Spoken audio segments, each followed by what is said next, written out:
ফরিদপুর শহরের আদমপুর চুনাঘাটা বেড়িবাঁধ ব্রিজ এলাকায় ট্রাকের সাথে অটো বাইকের সংঘর্ষে 2 জন নিহত হয়েছেন।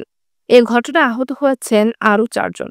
বুধবার বিকেলের দিকে ঘটনা ঘটে। নিহতরা হলেন জেলার সদর উপজেলার খলিল মণ্ডলের হাট এলাকার আলী পাতাদারের ছেলে হাশেম পাতাদার, লাল মিয়া শেখের ছেলে লাভলু।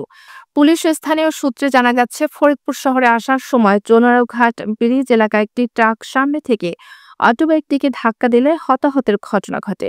এ সময় 6 জন আহত হন। তাদের উদ্ধার করে ফরিদপুর মেডিকেল কলেজ হাসপাতালে নিয়ে গেলে 2 জনের মৃত্যু হয়।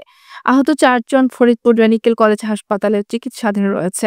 এর সত্যতা নিশ্চিত করে ফরিদপুর কোতোয়ালি থানার ভারপ্রাপ্ত কর্মকর্তা ওসি আসাদুজ্জামান বলেন, 6 জনের মধ্যে 2 জন নিহত হয়েছেন। আহত 4 জন হাসপাতালে ভর্তি রয়েছেন।